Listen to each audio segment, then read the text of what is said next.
ഓ ദൈവമേ, രാജാധിരാജാദേവാ,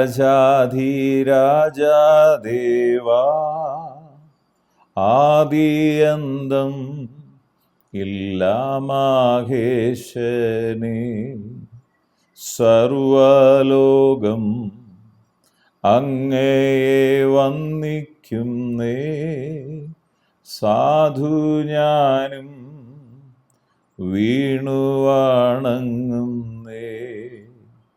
അത്യുച്ചത്തിൽ പാടും ഞാൻ കർത്താവേ, അങ്ങത്രയോ മഹോന്നതൻ.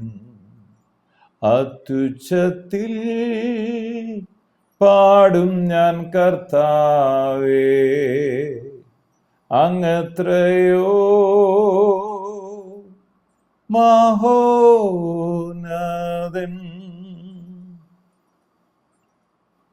വീണ്ടും വരുന്ന യേശു ക്രിസ്തുവിൻ നാമത്തിലുള്ള സ്നേഹവന്ദനങ്ങളെല്ലാം പ്രിയപ്പെട്ടവരെ ഈ സമയത്ത് അറിയിക്കുന്നു. വിശുദ്ധ മത്തായി എഴുതിയ സുവിശേഷം 21 അധ്യായം അതിൻ്റെ 1 മുതൽ ഉള്ള വാക്യങ്ങളിൽ യേശുവിൻ്റെ യെരുശലേമിലേക്കുള്ള ജയോത്സവ പ്രവേശനത്തെക്കുറിച്ച് പറഞ്ഞിരിക്കുന്നു. അനന്തരം അവർ യെരുശലേമിനോട് സമീപിച്ച് ഒലിവ് മലക്കരികെ ബത്ഫഗദയിൽ എത്തിയപ്പോൾ യേശു 2 ശിഷ്യന്മാരെ അയച്ചു. നിങ്ങൾക്കെതിരെയുള്ള ഗ്രാമത്തിൽ ചെല്ലുവീൻ, അവിടെ കെട്ടിയിരിക്കുന്ന ഒരു പെൺകഴുതയും അതിൻ്റെ കുട്ടിയെയും നിങ്ങൾ കാണും. അവയെ അഴിച്ചുകൊണ്ട് വരുവീൻ. നിങ്ങളോട് ആരാരും വല്ലതും പറഞ്ഞാൽ കർത്താവിന് ഇവയെ കൊണ്ട് ആവശ്യം ഉണ്ട് എന്ന് പറവീൻ. തൽക്ഷണം അവൻ അവയെ അയക്കും എന്ന് പറഞ്ഞു. സിയോൻ പുത്രിയോട്, ഇതാ നിന്റെ രാജാവ് സൗമ്യനായി കഴുതപ്പുറത്തും വാഹനമൃഗത്തിൻ്റെ കുട്ടിയുടെ പുറത്തും കയറി നിന്റെ അടുക്കൽ വരുന്നു എന്ന് പറവീൻ എന്നിങ്ങനെ പ്രവാചകൻ മുഖാന്തരം അരുളി ചെയ്തത് നിവർത്തിയാകുവാൻ ഇത് സംഭവിച്ചു. ശിഷ്യന്മാർ പുറപ്പെട്ട് യേശു കൽപ്പിച്ചതുപോലെ ചെയ്തു. കഴുതക്കുട്ടിയെയും കൊണ്ടുവന്ന് തങ്ങളുടെ വസ്ത്രം അവയുടെ മേലിട്ടു. അവൻ കയറിയിരുന്നു. പുരുഷാരം മിക്കതും തങ്ങളുടെ വസ്ത്രം വഴിയിൽ വിരിച്ചു. മറ്റ് ചിലർ വൃക്ഷങ്ങളിൽ നിന്ന് കൊമ്പ് വെട്ടി വഴിയിൽ വിതറി. മുന്നും പിൻപും നടക്കുന്ന പുരുഷാരം, ദാവീദ് പുത്രന് ഹോശന്ന, കർത്താവിൻ്റെ നാമത്തിൽ വരുന്നവൻ വാഴ്ത്തപ്പെട്ടവൻ, അത്യുന്നതങ്ങളിൽ ഹോശന്ന എന്ന് ആർത്തുകൊണ്ടിരുന്നു. അവർ യെരുശലേമിൽ കടന്നപ്പോൾ നഗരം മുഴുവനും ഇളകി. ഇവൻ ആരെന്ന് പറഞ്ഞു. ഇവൻ ഗലീലയിലെ നസ്രത്തിൽ നിന്നുള്ള പ്രവാചകനായ യേശു എന്ന് പുരുഷാരം പറഞ്ഞു. അങ്ങനെ യേശു കർത്താവ് ദേവാലയത്തിൽ വരുന്നതും എൻ്റെ ആലയം പ്രാർത്ഥനാലയം എന്ന് വിളിക്കപ്പെടുമെന്ന് പറയുന്നു. അവിടെ തുറന്ന് പറയാണ്, യേശു ദേവാലയത്തിൽ ചെന്നു. ദേവാലയത്തിൽ വിൽക്കുന്നവരെയും കൊള്ളുന്നവരെയും എല്ലാം പുറത്താക്കി. വാണിഭവക്കാരുടെ മേശകളെയും പ്രാവുകളെ വിൽക്കുന്നവരുടെ പീഠങ്ങളെയും മറിച്ചു കളഞ്ഞ് അവരോട്, എൻ്റെ ആലയം പ്രാർത്ഥനാലയം എന്ന് വിളിക്കപ്പെടും എന്നെഴുതിയിരിക്കുന്നു. നിങ്ങളോ അതിനെ കള്ളന്മാരുടെ ഗുഹയാക്കി തീർത്തിരിക്കുന്നുവെന്ന് പറഞ്ഞു. കുരുടന്മാരും മുടന്തന്മാരും ദേവാലയത്തിൽ അവൻ്റെ അടുക്കൽ വന്നു. അവർ അവനെ സൗഖ്യമാക്കി.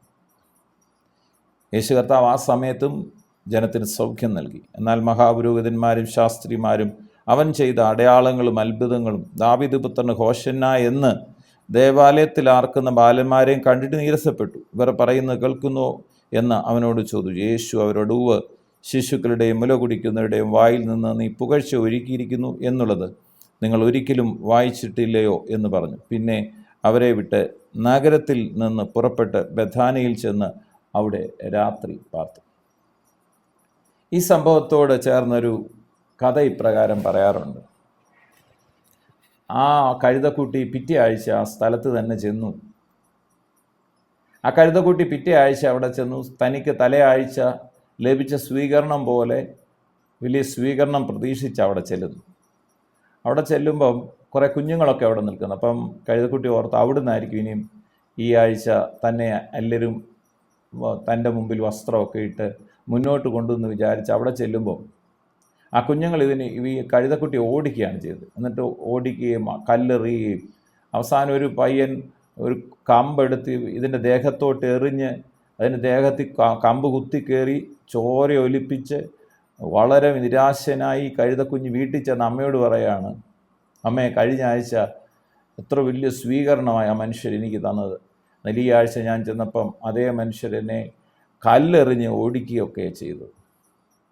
അപ്പോൾ കഴുതക്കുഞ്ഞിനോട് അമ്മ ഇപ്രകാരം ഒരു കാര്യം പറഞ്ഞു: മകളെ, കഴിഞ്ഞ ആഴ്ച നിനക്ക് ലഭിച്ച സ്വീകരണം അത് നിനക്ക് ലഭിച്ചതല്ല, നിൻ്റെ പുറത്ത് യേശു കർത്താവ്, രാജാതിരാജാവായ യേശു നിൻ്റെ പുറത്ത് ഇരുന്നത് കൊണ്ട് ലഭിച്ച ബഹുമാനവും ആദരവുമാണ്.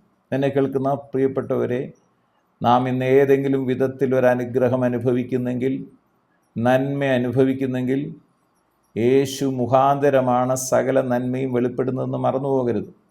യേശുവിനെ കൂടാതെ ഒന്നും ലഭിക്കുന്നില്ല. യേശു മുഖാന്തരം തന്നിൽ വിശ്വസിക്കുന്നവർക്ക് സകല അനുഗ്രഹങ്ങളും ഉയർച്ചകളും വെളിപ്പെടുന്നു. അപ്പം അതുകൊണ്ട് നന്മയും അനുഗ്രഹവും ഉയർച്ചയൊക്കെ വെളിപ്പെടുമ്പോൾ അതിൻ്റെ പുറകെ അല്ല നാം നിൽക്കേണ്ടത്. അനുഗ്രഹിക്കുന്ന നന്മയുടെ കാരണഭൂതനായ യേശുവിൻ്റെ പിന്നാലെയാണ് നിൽക്കേണ്ടത്. അപ്പോൾ തന്നെ നമ്മുടെ സ്ഥാനം ആ കഴുതക്കുഞ്ഞിൻ്റെ സ്ഥാനമായി മാറട്ടെ. നാം ഒരു കഴുതയെപ്പോലെ യേശുവിനെ വഹിക്കുന്നവരായി, യേശുവിനെ മറ്റുള്ളവർക്ക് കൊടുക്കുന്നവരായി തീരാൻ ഇടയാവട്ടെ. നാം തനിച്ചല്ല, യേശുവിൻ്റെ കൂടെ യാത്ര ചെയ്യുമ്പോൾ ഈ മാന്യതകളും അനുഗ്രഹങ്ങളും ലഭിക്കും. ഈ ഭാഗത്ത് ഇതേ വിശദീകരണം തന്നെ മർക്കോസ് സുവിശേഷം എഴുതുമ്പോൾ അതിൻ്റെ 11-ാം അധ്യായത്തിൽ അവിടെ ഒരു വിശദീകരണം കൂടെ പറയുന്നുണ്ട്. അവിടെ പറയുകയാണ്, ഈ കഴുതക്കുട്ടിയെക്കുറിച്ച് പറയാണ്, കഴുതക്കുട്ടിയെ കെട്ടിയിരിക്കുന്നത് കാണും. എന്നിട്ട് പറയാം, നിങ്ങളെതിരെയുള്ള ഗ്രാമത്തിൽ ചെല്ലും, അതിൽ കടന്നാൽ ഉടനെ ഒരിക്കലും ആരും കയറിയിട്ടില്ലാത്ത ഒരു കഴുതക്കുട്ടിയെ കാണും. ആരും ഇതുവരെ കയറാത്ത. എന്നെ കേൾക്കുന്ന പ്രിയപ്പെട്ട, അതിനെ കെട്ടഴിച്ചുകൊണ്ട് വരാനാണ് പറയുന്നത്. എന്ന് പറഞ്ഞാൽ ദൈവത്തിന് പ്ലാൻ നിങ്ങളെക്കുറിച്ചും എന്നെക്കുറിച്ചുമുണ്ട്. ഈവൻ ആ കഴുതക്കുഞ്ഞിനെ പോലും ദൈവത്തിന് ഒരു പ്ലാൻ ഉണ്ടായിരുന്നെങ്കിൽ എന്നെക്കുറിച്ചും നിങ്ങളെക്കുറിച്ചും ദൈവത്തിന് അതിവിശാലമായൊരു പദ്ധതിയുണ്ട്. അതിനുവേണ്ടിയാണ് നമ്മളെ ദൈവം ഈ ഭൂമിയിലാക്കിയിരിക്കുന്നത്. അതുകൊണ്ട് ഇന്ന് ആ കെട്ടപ്പെട്ട അവസ്ഥയിൽ നമുക്ക് പുറത്തു വരാം.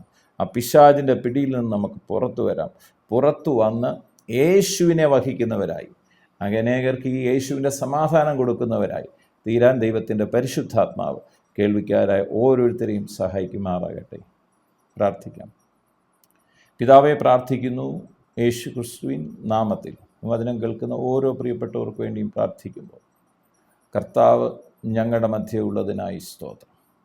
കർത്താവ് അന്ന് കഴുതക്കുട്ടിയുടെ പുറത്ത് കയറി യെരുശലേമിൽ നിന്ന് യാത്ര ചെയ്ത് കർത്താവെ ദേവാലയത്തിലേക്കുള്ള യാത്ര ഇന്ന് ഞങ്ങൾ ഓർക്കുമ്പോൾ, കർത്താവെ ഞങ്ങളെ തന്നെ അവിടുത്തെ കരങ്ങൾ താഴ്ത്തി ഏൽപ്പിക്കുന്നു. അവിടുന്ന് രാജാതിരാജാവും കർത്താവുമാണെന്ന് ഞങ്ങൾ ഉറക്കെ പ്രഖ്യാപിക്കുന്നു. ഞങ്ങളുടെ ജീവിതത്തിൻ്റെ കർത്തൃത്വം മുഴുവൻ അവിടുത്തെ കരങ്ങൾ സമർപ്പിക്കുന്നു. കഴുതക്കുട്ടിക്ക് സംഭവിച്ചതുപോലെ യേശുവിനെ കൂടാതെയുള്ള യാത്ര അപകടമാണെന്ന് തിരിച്ചറിഞ്ഞ് യേശുവിനെ വഹിക്കുന്നവരായി, യേശുവിനെ മറ്റുള്ളവർക്ക് നൽകുന്നവരായി, യേശുവിൻ്റെ കൂടെ യാത്ര ചെയ്യുന്നവരായി ഞങ്ങളെ തീർക്കണമെന്ന് പ്രാർത്ഥിക്കുക. എന്നെ കേൾക്കുന്ന രോഗികൾ ഇപ്പോൾ തന്നെ യേശു ക്രിസ്തുവിന് അടിപ്പിണരുകളാൽ സൗഖ്യം പ്രാപിക്കട്ടെ. ഹൃദയഭാരങ്ങൾ മാറിപ്പോകട്ടെ, ആകുല ചിന്തകൾ മാറട്ടെ, ഭയങ്ങൾ മാറിപ്പോകട്ടെ. കർത്താവായ യേശു ക്രിസ്തുവിൻ്റെ മഹത്വം ഓരോ വ്യക്തി ജീവിതങ്ങളും വ്യാപരിക്കട്ടെ. പ്രാർത്ഥിച്ച് അനുഗ്രഹിക്കുന്നു. സകല മഹത്വവും അറുക്കപ്പെട്ട കുഞ്ഞാടിന് യേശുവിൻ പൊന്നുനാമത്തിൽ പിതാവേ, ആമേൻ.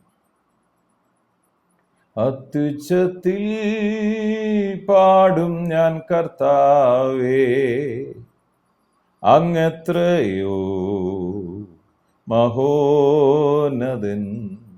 അത്യുച്ചത്തിൽ പാടും ഞാൻ കർത്താവേ, അങ്ങെത്രയോ മഹോന്നതൻ.